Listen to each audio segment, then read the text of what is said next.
Hello दोस्तों, हम लोग आज इस क्लास में शुरू करने जा रहे हैं कक्षा 12 अर्थात क्लास 12 की केमिस्ट्री, जिसका हम लोग आज शुरुआत करेंगे पार्ट 2 से और पार्ट 1 जो बचेगा उसको लास्ट में पढ़ाया जाएगा। ठीक है, तो पार्ट 2 का नाम है पार्ट 2 विलयन। क्या नाम है? विलयन। तो सबसे पहले हम लोग विलयन के बारे में जानेंगे। तो विलयन की परिभाषा, विलयन की परिभाषा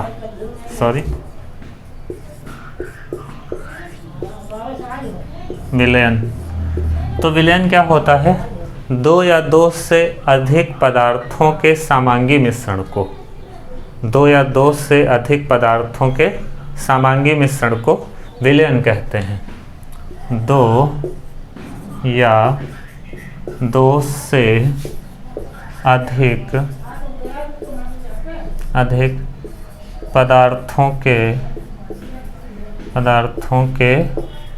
समांगी मिश्रण को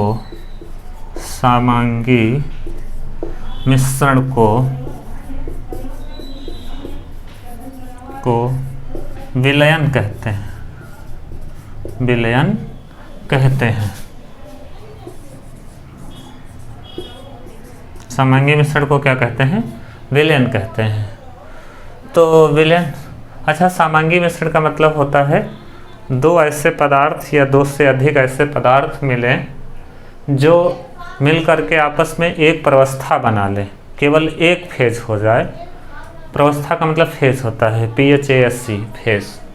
तो एक फेज बनाएं तो वो क्या होंगे? मिश्रण विलयन कहलाएंगे। क्या कहलाएंगे? विलयन। अच्छा, तो विलयन बराबर होता है, विलयन बराबर विलायक प्लस विलेय, विलायक प्लस विलेय। विलयन बराबर क्या होता है? विलायक प्लस विलेय। विलयन में दो चीज़ें होती हैं, एक पदार्थ होता है विलायक, दूसरा होता है विलेय। या दो से अधिक भी पदार्थ हो सकते हैं, लेकिन विलायक और विलेय दो चीज़ें उसमें होंगी। अच्छा, तो अब हम लोग जानेंगे विलायक की परिभाषा। विलायक क्या होता है? तो विलायक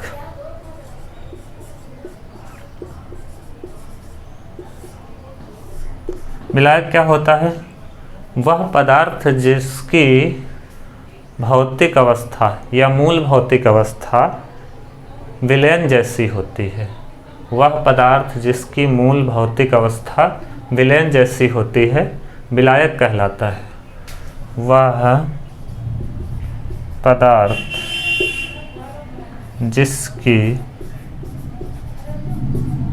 मूल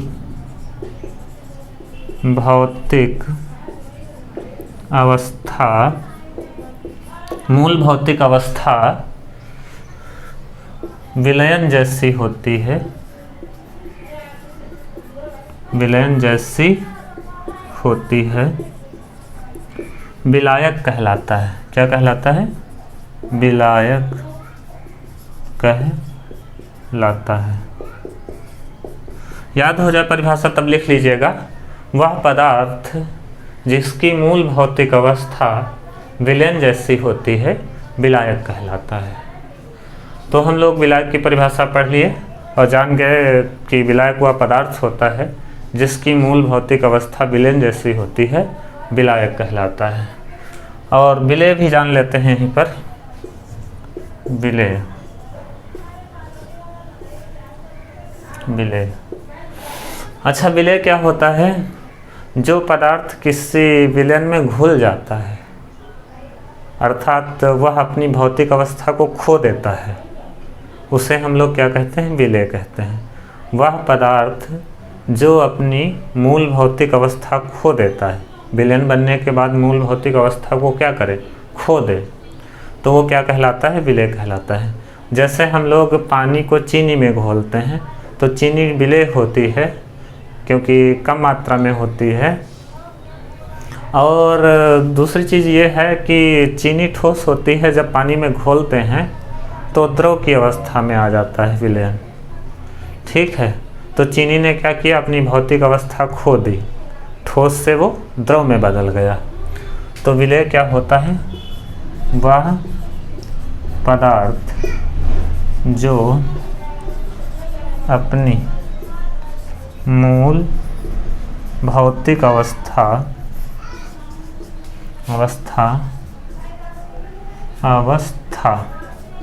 खो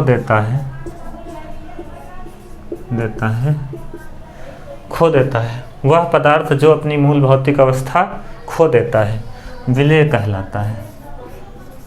क्या कहलाता है, विलय कहलाता है। तो हम लोग इतना पढ़ लिए, विलयन, दो या दो से अधिक पदार्थों के समांगी मिश्रण को विलयन कहते हैं। और विलयन बराबर होता है विलायक प्लस विलय। विलायक वह पदार्थ होता है जो अपनी मूल भौतिक अवस्था खो देता है,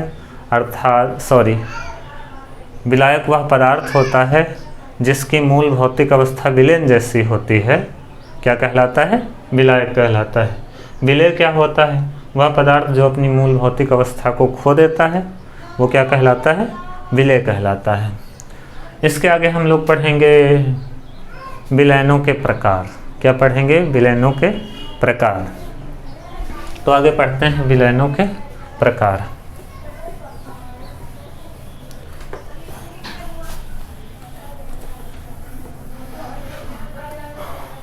तो ये हम लोग जानते हैं, बहुत छोटे क्लासों से पढ़ते आए हैं कि पदार्थ की मुख्यतः 3 अवस्थाएं होती हैं, या द्रव्य की 3 अवस्थाएं होती हैं। लेकिन अब तक खोज हो चुकी है द्रव्य की 5 अवस्थाएं होती हैं। कितनी अवस्थाएं होती हैं, 5। लेकिन हम लोगों को यहाँ पर द्रव्य की या पदार्थ की 3 अवस्थाओं के बारे में ही पढ़ना है।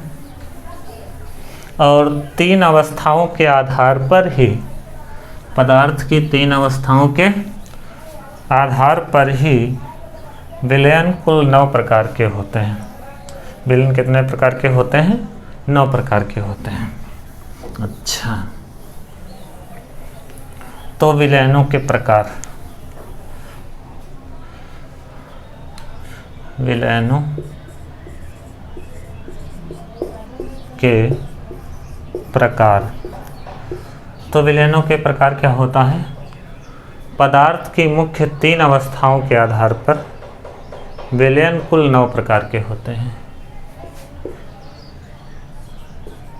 पदार्थ की मुख्य 3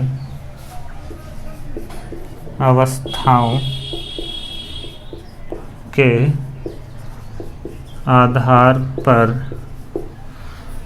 पदार्थ की मुख्य 3 भौतिक अवस्थाओं के आधार पर विलयन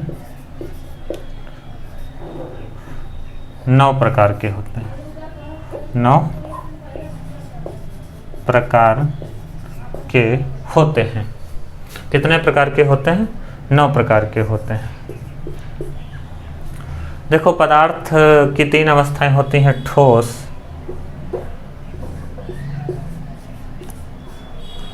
और द्रव और गैस। समझ लीजिए, पहले ठोस, द्रव, गैस होता है। तो यहाँ भी लिख देते हैं ठोस, द्रव और गैस। तो हो कैसे 9 प्रकार के विलयन हो जाएंगे, ठोस का ठोस में विलयन होगा, ठोस का द्रव में विलयन होगा, ठोस का गैस में विलयन होगा, फिर द्रव का ठोस में विलयन होगा, द्रव का द्रव में विलयन होगा, और द्रव का गैस में विलयन होगा, फिर गैस का ठोस में विलयन होगा, गैस का द्रव में विलयन होगा, गैस का गैस में विलयन होगा। तो कुल मिलाकर के 9 प्रकार के विलयन हो जाएंगे। कितने प्रकार के विलयन हो जाएंगे, 9 प्रकार के। तो उम्मीद करते हैं ये बात समझ में आ रही होगी। ठोस का ठोस में विलयन, ठोस का द्रव में विलयन, ठोस का गैस में विलयन, फिर द्रव का ठोस में विलयन, द्रव का द्रव में विलयन, और द्रव का गैस में विलयन, फिर गैस का ठोस में विलयन, गैस का द्रव में विलयन, गैस का गैस में विलयन।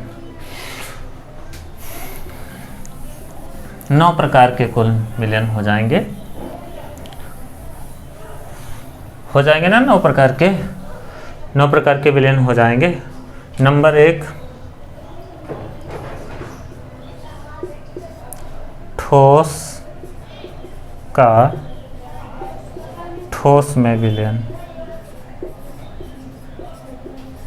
तो ठोस में ठोस का विलयन क्या होगा? जैसे होता है पीतल। पीतल एक मिश्र धातु है जिसमें 80% Zn होता है तथा 20% Cu होता है। क्या होता है? जिसमें 80% Zn मतलब जस्ता, जिंक, और 20% जो होता है, ये प्रतिशत का चिन्ह छूट गया है, 20% Cu होता है, कॉपर। अच्छा, दूसरे प्रकार का जो विलयन है, ठोस का द्रव में विलयन। ठोस का द्रव में विलयन। ठोस का द्रव में विलयन, तो ठोस पदार्थ रहेगा उसमें द्रव मिलेगा।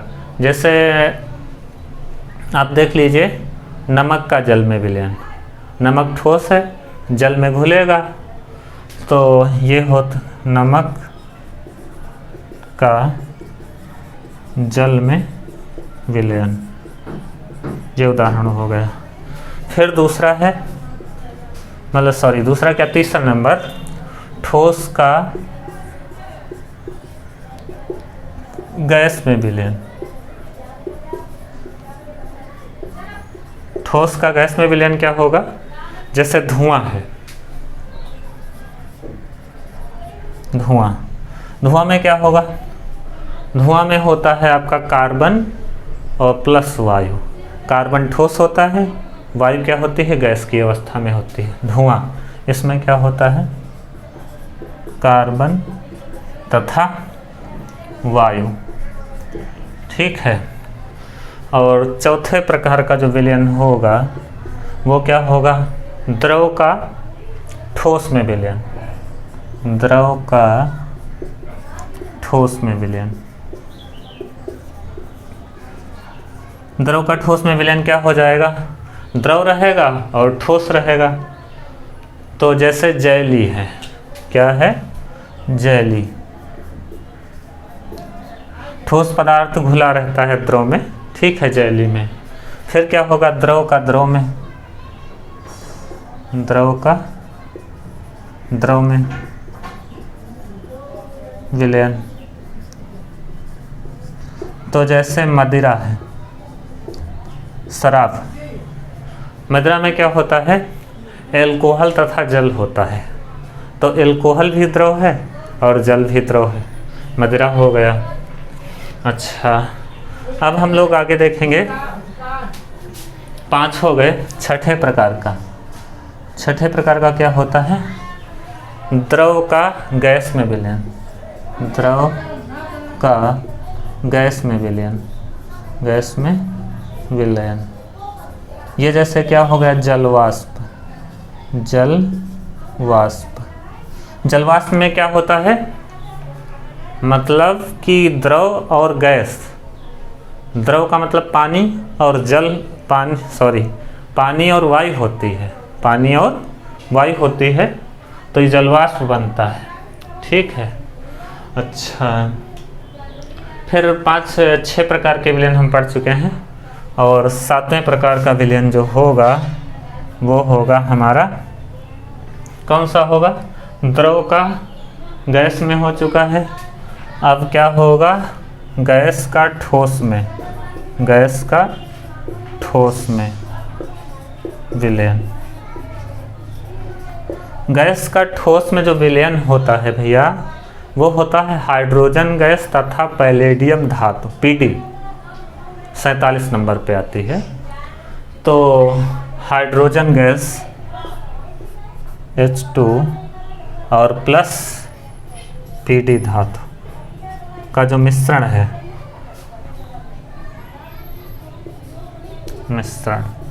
ठीक, हाइड्रोजन तथा Pd धातु, पैलेडियम धातु का मिश्रण जो है वो क्या कहलाता है? गैस का ठोस में विलयन। फिर क्या होगा? 8वें नंबर पर होता है गैस का द्रव में विलयन। गैस का द्रव में विलयन। गैस का द्रव में विलयन क्या होता है? ये होता है भैया सोडा वाटर। सोडा वाटर समझ पा रहे हैं? सोडा वाटर में क्या होती है?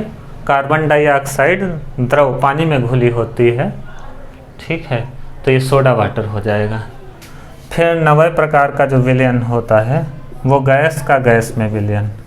गैस का गैस में विलयन।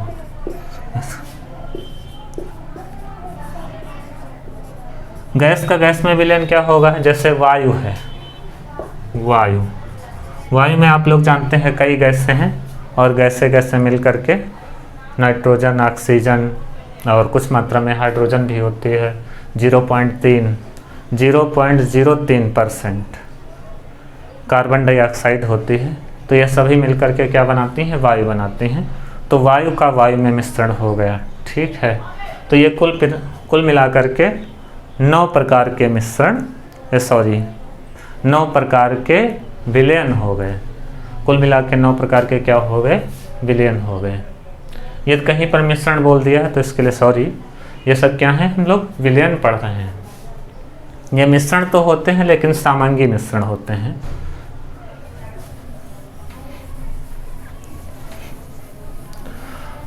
जो 2 या 2 से अधिक पदार्थ मिल करके यदि एक प्रवस्था बना लें तो वो सब क्या कहलाएंगे?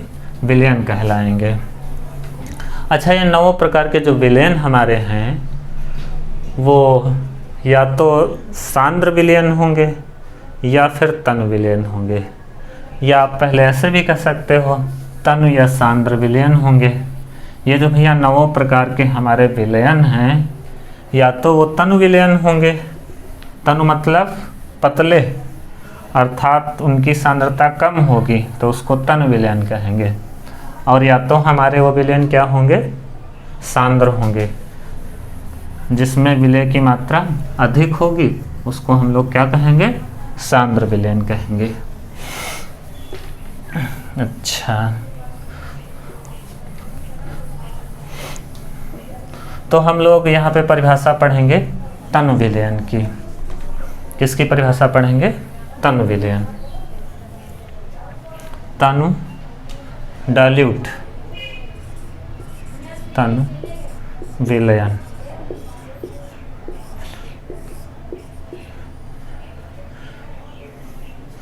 जिस विलयन में विलय की सांद्रता कम होती है, जिस विलयन में विलय की सांद्रता क्या होती है? कम होती है, उसे तन विलयन कहते हैं। जिस विलयन में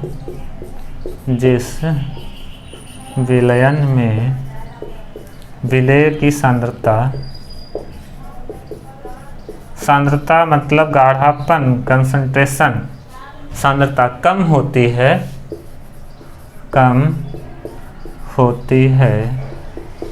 उससे तनु विलयन कहते हैं। उसे क्या कहते हैं? तनु विलयन कहते हैं। अब इसी प्रकार परिभाषा हो जाएगी सांद्र विलयन की। सांद्र विलयन, तो सांद्र विलयन की परिभाषा क्या हो जाएगी? जिस विलयन में विलय की सांद्रता क्या होती है? कम नहीं अधिक होती है।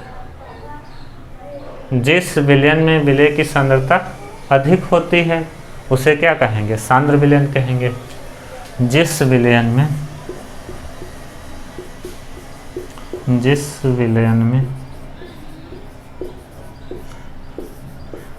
विलय की सांद्रता अधिक होती है,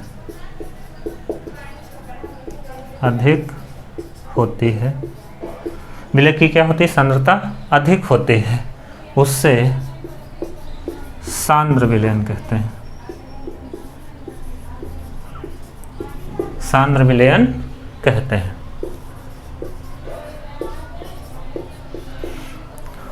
उम्मीद करते हैं ये भी परिभाषा आप लोगों ने नोट कर लिया होगा। जिस विलयन में विलय की सांद्रता अधिक होती है उसे सांद्र विलयन कहते हैं। अच्छा, ये जो हमारे तनु और सांद्र विलयन हैं, या तो ये संतृप्त विलयन होंगे या अतिसंतृप्त विलयन होंगे या फिर असंतृप्त विलयन होंगे। ठीक है, ये हमारे तनु और सांद्र जो विलयन हैं या तो वो संतृप्त होंगे या फिर असंतृप्त होंगे या अतिसंतृप्त होंगे। तो हम लोग यहाँ पर संतृप्त विलयन पढ़ लेते हैं। संतृप्त विलयन। संतृप्त विलयन क्या होता है? वह विलयन जिसमें विलेय की स्थिर ताप पर, वह विलयन जिसमें स्थिर ताप पर विलेय की सांद्रता अधिकतम होती है। विलेय की सांद्रता क्या होती है? अधिकतम होती है। अर्थात उससे ज़्यादा यदि ताप को स्थिर रखा जाए तो किसी पदार्थ में या विलायक में हम लोग विलेय मिलाएंगे तो यदि ताप को ना बढ़ाया जाए तो एक अवस्था ऐसी आ जाएगी जिसमें विलेय पदार्थ घुलना, जिस अवस्था पर विलेय पदार्थ घुलना बंद हो जाएगा। तो जहाँ पर स्थिर ताप पर विलायक में विलेय घुलना बंद हो जाए उस स्थिति को ही हम लोग क्या कहते हैं? संतृप्त विलयन कहते हैं। संतृप्त विलयन क्या होता है? वह विलयन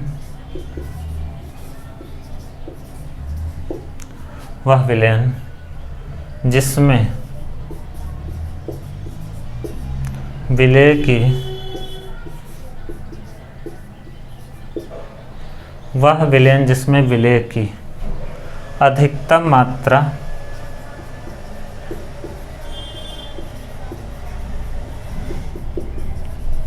घुली होती है। अधिकतम मात्रा क्या होती है? घुली होती है।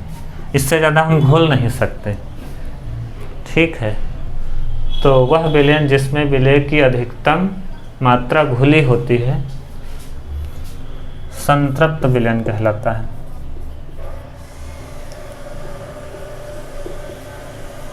विलयन कहलाता है।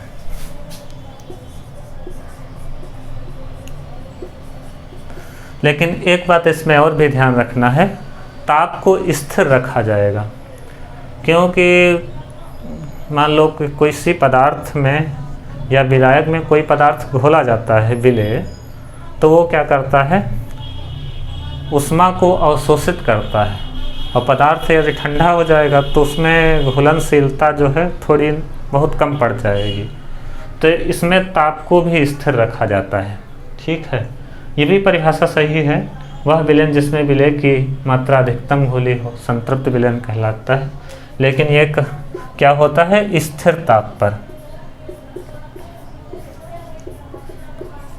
ताप को कांस्टेंट रखना पड़ेगा, नहीं तो ताप को बढ़ाएंगे तो फिर उसमें कुछ ना कुछ और पदार्थ घोला जा सकता है और मात्रा घोली जा सकती है। तो ये हो गया संतृप्त विलयन की परिभाषा। अच्छा, असंतृप्त विलयन क्या होगा? वह विलयन जिसमें विलेय की अधिकतम मात्रा ना घुली हो। ठीक, उसे क्या कहेंगे? असंतृप्त विलयन कहेंगे। ठीक है, तो परिभाषा इसकी भी नोट कर सकते हैं असंतृप्त विलयन की। अच्छा, इसके बाद हम लोग पढ़ेंगे ये तनु और सांद्र विलयन पढ़ लिया हम लोगों ने, और संतृप्त विलयन असंतृप्त विलयन भी पढ़ लिया। अब हम लोग पढ़ेंगे विलयन की सांद्रता। विलयन की सांद्रता।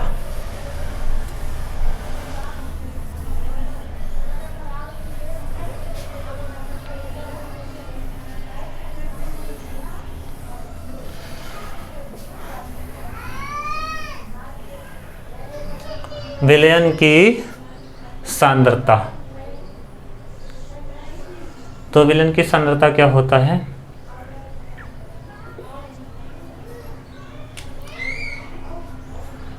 विलयन की सांद्रता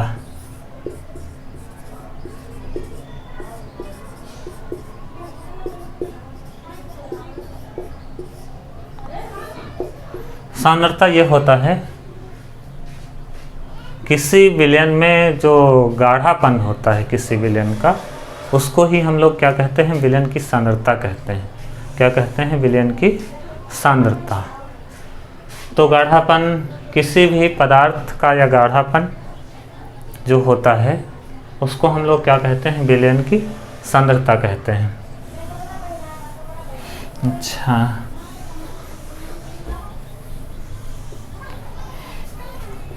अब हम लोग यहाँ पे पढ़ेंगे विलयन की सांद्रता को प्रदर्शित करने की विधियाँ या सांद्रता को व्यक्त करने की विधियाँ। तो सांद्रता को प्रदर्शित करने की विधियाँ। सांद्रता को प्रदर्शित करने की विधियाँ। तो सांद्रता को प्रदर्शित करने की निम्न विधियाँ हैं। सांद्रता को प्रदर्शित करने की निम्न विधियाँ हैं।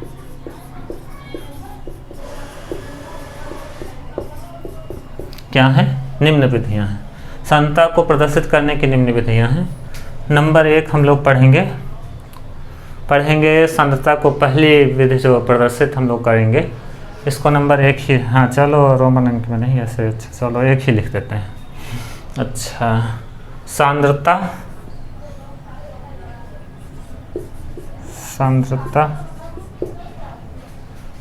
ppm में, सांद्रता ppm में, ppm होता है पार्ट पर मिलियन, पार्ट पर मिलियन में। विलयन की सांद्रता ppm में, ऐसे भी लिख सकते हैं सांद्रता ppm में, यहाँ पे ऐसे भी जोड़ लो, विलयन की सांद्रता, विलयन की ppm में, ठीक है। तो विलयन की सांद्रता जो ppm में होती है पार्ट पर मिलियन होता है, और 1 मिलियन जो होता है वो 10 लाख होता है। कितना होता है, 10 लाख। तो यदि किसी विलयन में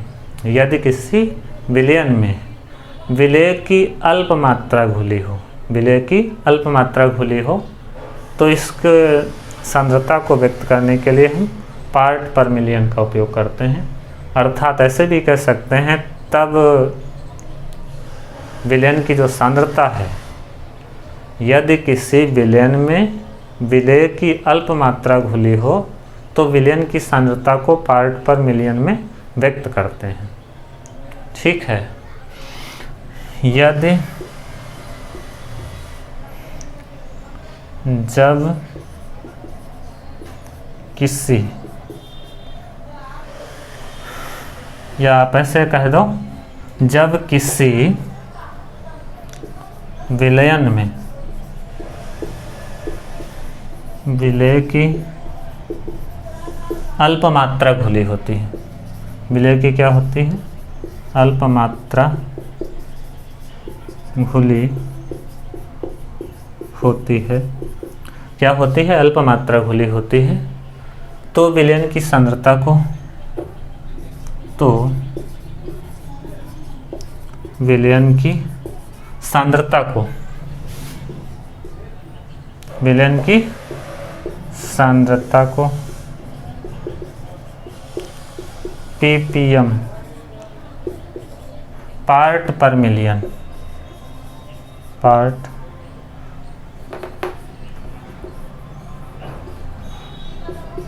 PART पार्ट पर मिलियन, पार्ट पर मिलियन। ppm का फुल फॉर्म, ppm का फुल फॉर्म होता है पार्ट पर मिलियन। ठीक, सांद्रता को काहे में व्यक्त करते हैं, पार्ट पर मिलियन में व्यक्त करते हैं,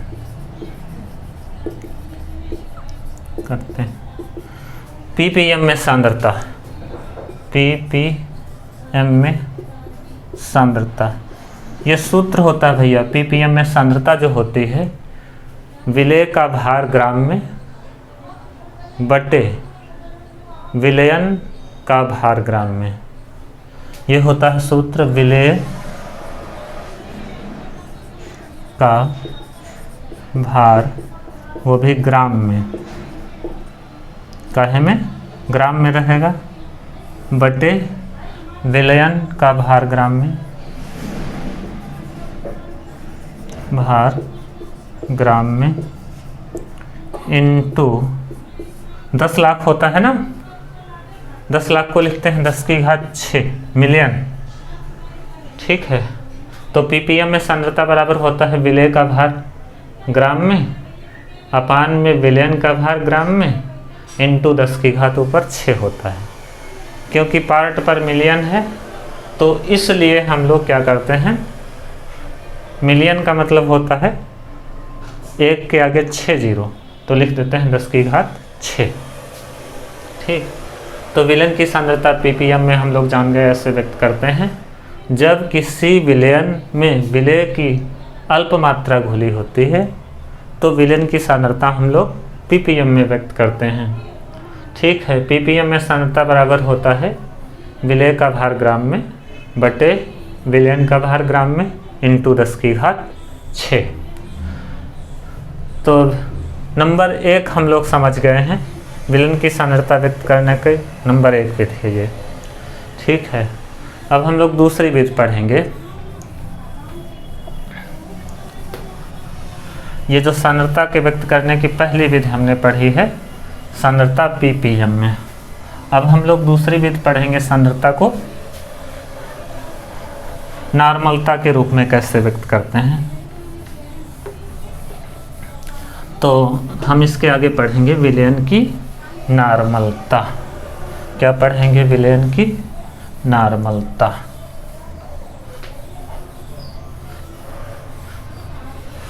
तो देखते हैं विलयन की नॉर्मलता क्या होती है। विलयन की नॉर्मलता, विलयन की नॉर्मलता। तो किसी विलयन में नॉर्मलता का मतलब कितना विलयन नॉर्मल है। तो नॉर्मलता की परिभाषा यह होती है, किसी विलयन में, या ऐसे कह दें ऐसे ही कहते हैं, किसी विलयन में विलय के ग्राम तुल्यांकों की संख्या को, मतलब किसी विलयन के 1 लीटर आयतन में उपस्थित विलय के ग्राम तुल्यांकों की संख्या को, किसी विलयन के 1 लीटर आयतन में उपस्थित विलय के मोलों की संख्या, विलय के ग्राम तुल्यांकों की संख्या को, विलय के ग्राम तुल्यांकों की संख्या को विलयन की नॉर्मलता कहते हैं। किसी विलयन के 1 लीटर आयतन में उपस्थित विलय के ग्राम तुल्यांकों की संख्या को, 1 लीटर आयतन में उपस्थित विलय के ग्राम तुल्यांकों की संख्या को विलयन की नॉर्मलता कहते हैं। किसी विलयन के 1 लीटर आयतन में उपस्थित, 1 लीटर आयतन में उपस्थित विलय के ग्राम तुल्यांकों की संख्या, विलय के ग्राम तुल्यांकों की संख्या को, ग्राम तुल्यांकों की संख्या को, विलय के ग्राम तुल्यांकों की संख्या को विलयन की नॉर्मलता कहते हैं। क्या कहते हैं, विलयन की नॉर्मलता कहते हैं। इससे कैपिटल N से प्रदर्शित करते हैं। किससे प्रदर्शित करते हैं, कैपिटल N से प्रदर्शित करते हैं। किससे प्रदर्शित करते हैं, कैपिटल N से। तो विलयन की नॉर्मलता का सूत्र होता है नॉर्मलता बराबर विलय के ग्राम तुल्यांकों की संख्या, विलय के ग्राम तुल्यांकों ग्राम तुल्यांकों की संख्या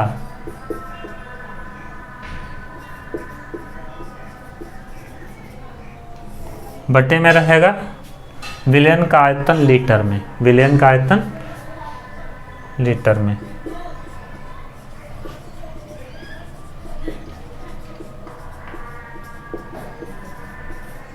लीटर में तो ये नॉर्मलता का सूत्र होता है विलय के ग्राम तुल्यांकों की संख्या बटे विलयन का आयतन लीटर में। अच्छा, एक बात और भी है, ग्राम तुल्यांकों की संख्या को हम लोग तोड़ सकते हैं। क्या तोड़ सकते हैं ग्राम तुल्यांकों की संख्या को? ग्राम तुल्यांक बराबर होता है, बहुत ध्यान से समझिएगा, किसी पदार्थ का जो ग्राम तुल्यांक होता है वो उसके मोलों की संख्या बटे तुल्यांकी भार के बराबर होता है। विलय की ग्राम में मात्रा रहेगी तो उसकी ग्राम में मात्रा और बटे तुल्यांकी भार के बराबर होता है। ग्राम तुल्यांक बराबर होता है विलय की ग्राम में मात्रा बटे में क्या रहेगा? तुल्यांकी भार, तुल्यांकी भार। तो विलय की ग्राम में मात्रा, इसको हम लोग W से प्रदर्शित करते हैं। तो यहाँ पर हम लोग लिखना चाहें तो इसको लिख लेंगे ग्राम तुल्यांकों की संख्या को विलय की ग्राम में मात्रा बटे तुल्यांकी भार। यहाँ पे यदि मान रख दें इसको तो विलय की ग्राम में मात्रा ही ऊपर बचेगी, तुल्यांकी भार इसके विलय की ग्राम में मात्रा के बटे में रहेगा तो इसके नीचे उतर आएगा। एक बार लिख करके दिखा रहे हैं आप लोगों को। कैपिटल N बराबर ऊपर रहेगा, क्या रहेगा? ग्राम तुल्यांकों को लिख सकते हैं विलय की ग्राम में मात्रा, विलय की ग्राम में मात्रा, विलय की ग्राम में मात्रा बटे क्या रहेगा? तुल्यांकी भार, क्या रहेगा? तुल्यांकी भार। और टोटल के बटे में क्या रहेगा? ये थोड़ा टेढ़ा हो रहा है, इनको हम लोग यहाँ पर एडजस्ट कर देते हैं। हाँ, ये रहेगा तुल्यांकी भार बटे में रहेगा क्या? विलयन का आयतन लीटर में, विलयन का आयतन लीटर में। तो ये क्या होगा? तुल्यांकी भार इसके गुणे में उतर आएगा। तो हमारा सूत्र हो जाएगा N बराबर विलय की ग्राम में मात्रा को हम लोग कहेंगे W से और तुल्यांकी भार को E से लिखते हैं, और ये विलयन का आयतन लीटर में V से लिखा जाता है। तो E क्या होगा? ये भिन्न ऊपर है, भिन्न का हर नीचे उतर आएगा, ये बड़े भिन्न का चिन्ह है। तो N बराबर हो जाएगा हमारा, N बराबर हो जाएगा W अपान में V इंटू E। ठीक है, V इंटू E नीचे उतर आएगा। तो ये हमारी मतलब ये हमारा सूत्र हो गया काहे का? नॉर्मलता का। ये सूत्र काहे का हो गया? नॉर्मलता का। अब हम लोग क्या नॉर्मलता पढ़ चुके हैं, इसके बाद विलयन की नॉर्मलता हो गई है। इसके बाद हम लोग पढ़ेंगे विलयन की मोलरता, विलयन की मोलरता।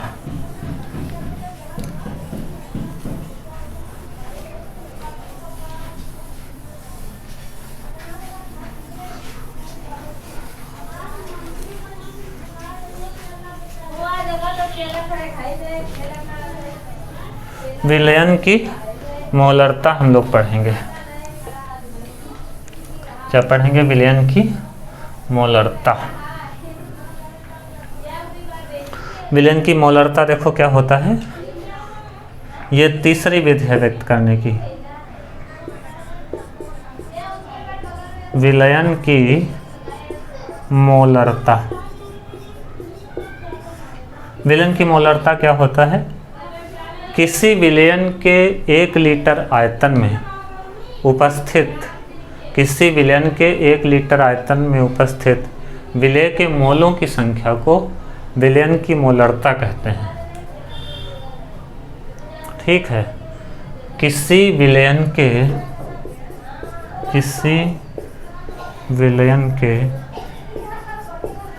1 लीटर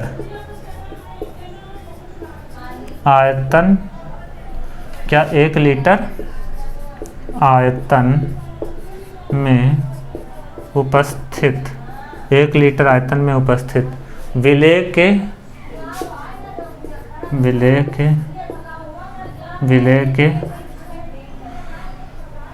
किसी विलयन के 1 लीटर आयतन में उपस्थित विलेय के मोलों की संख्या को विलेय के मोलों की संख्या को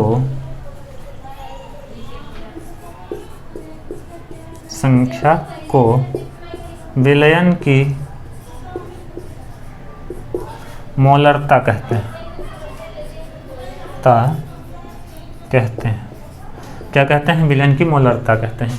किसी विलयन के 1 लीटर आयतन में उपस्थित विलेय के मोलों की संख्या, 1 लीटर आयतन में उपस्थित विलेय के मोलों की संख्या को विलयन की मोलरता कहते हैं। इससे कैपिटल M से व्यक्त करते हैं। मोलरता बराबर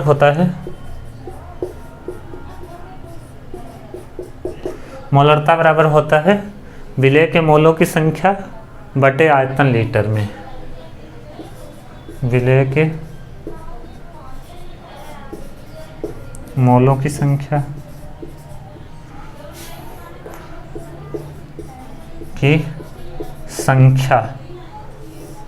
बटे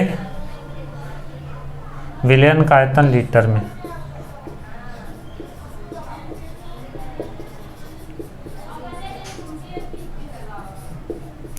में। ठीक है, तो मोलों की संख्या को हम लोग तोड़ लेते हैं। विलेय के मोलों की संख्या को हम लोग तोड़ लेते हैं। विलेय के मोलों की संख्या को तोड़ लेते हैं हम लोग। विलेय के मोलों की संख्या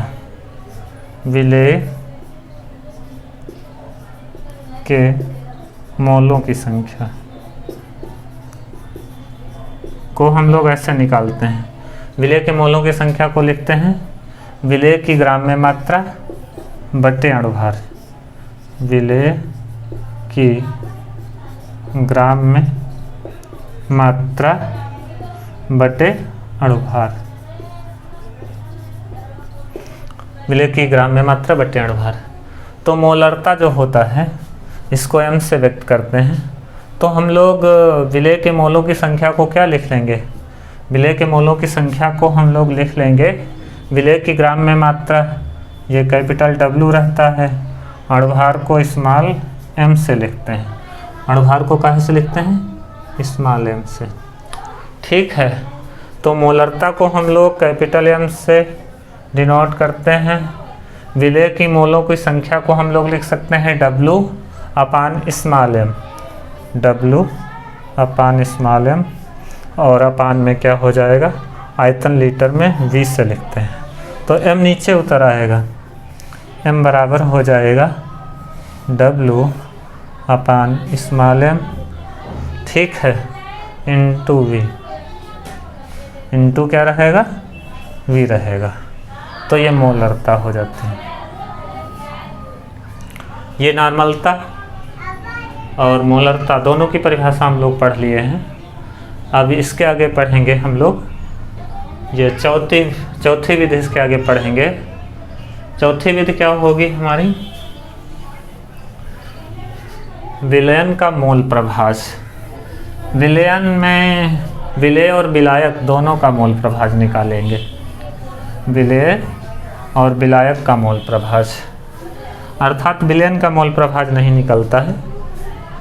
विलयन का मोल प्रभाज जो है विलेय और विलायक से दोनों को जोड़ लेंगे तो निकल आएगा।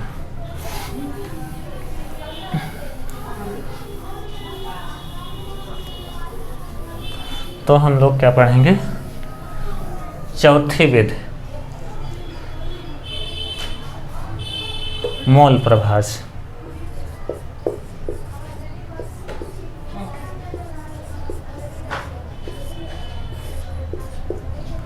तो मोल प्रभाज क्या होता है, किसी विलयन में उपस्थित विलेय तथा विलायक के मोलों की संख्या तथा कुल मोलों की संख्या के अनुपात को हम लोग मोल प्रभाज कहते हैं। किसी विलयन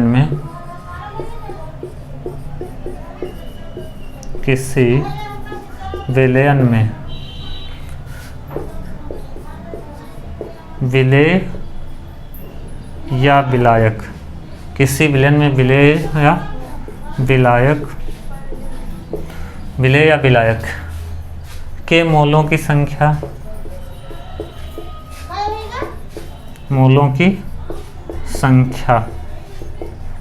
विलेय या विलायक के मोलों की संख्या तथा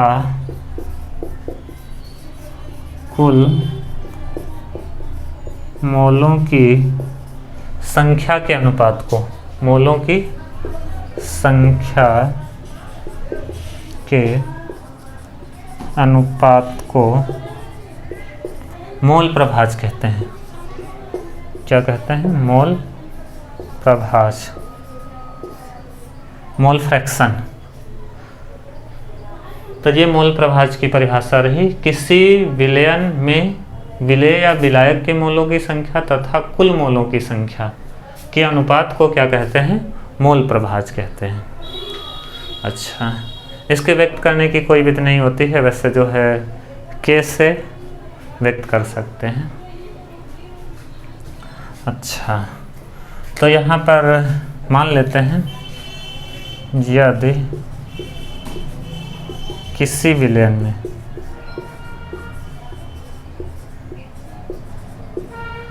विलेय के मोलों की संख्या स्मॉल n, विलेय के मोलों की संख्या स्मॉल n तथा विलायक के मोलों की संख्या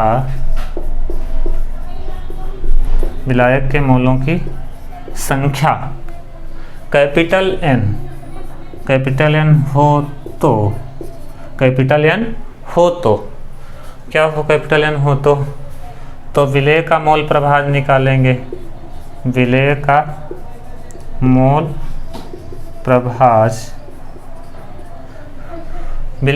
प्रभाज बराबर रहेगा, विलेय का मोल प्रभाज बराबर रहेगा विलेय के मोलों की संख्या, विलेय के मोलों की संख्या बटे में क्या रहेगा, कुल मोलों की संख्या, कुल मोलों की संख्या। तो विलेय के मोलों की संख्या आपकी रही स्मॉल n और कुल मोलों की संख्या क्या रही, small n plus capital N। ये हमारा रहा विलेय का मोल प्रभाज। इसको हम लोग के से रिप्रेजेंट कर सकते हैं। के बराबर हो जाएगा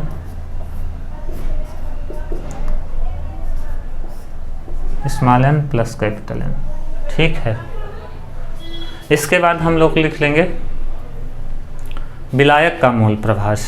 तो विलायक का मोल प्रभाज बराबर हो जाए, यहाँ पे विलायक हो जाएगा, यहाँ पर विलायक हो जाएगा और यहाँ पर कुल मोलों की संख्या वही रहती है। तो ये परिभाषा आप लोगों ने नोट कर लिया होगा।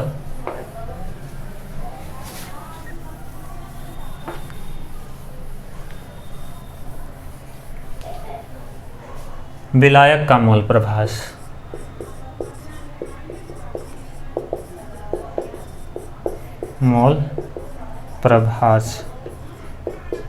विलायक का मोल प्रभाज क्या रहेगा, विलायक के मोलों की संख्या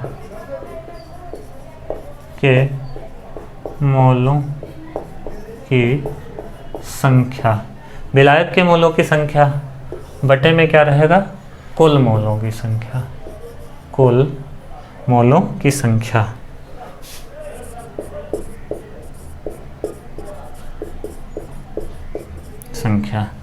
तो विलायक के मोलों की संख्या क्या रही?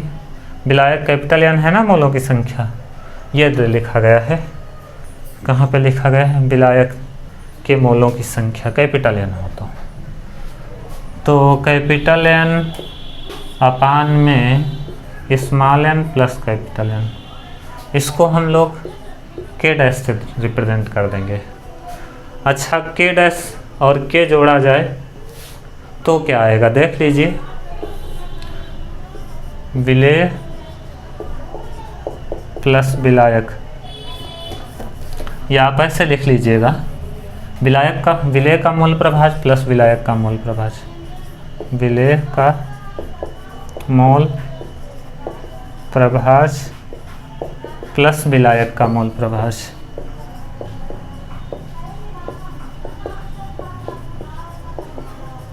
Mole fraction. तो ये क्या हो जाएगा? विलेय का मूल प्रभाज जो होगा वो होगा स्मॉल n अपान small n plus capital N plus capital N अपान small n plus capital N। ये दोनों जुड़ेगा तो क्या हो जाएगा? नीचे सेम सेम है तो ऊपर हो जाएगा small n plus capital N अपान में small n plus capital N। तो ये दोनों सेम सेम हो गया, कट जाएगा, एक हो जाएगा। अर्थात विलेय का मोल प्रभाज लिखें तो K होगा, इसका K डैश होगा, ये बराबर किसके होगा? 1। तो विलेय प्लस विलायक का जो मोल प्रभाज होता है उनको दोनों को जोड़ेंगे तो 1 आएगा। ठीक है, तो इस वीडियो में इतना ही रखते हैं और आगे हम लोग पढ़ेंगे वीडियो में मोलरता और नॉर्मलता में संबंध, और फिर इसके आगे का जो भी टॉपिक बचा है उसको पढ़ाया जाएगा। ठीक है, तो इस वीडियो में इतना ही, और यहाँ तक वीडियो देखने के लिए आपका धन्यवाद। जय हिंद।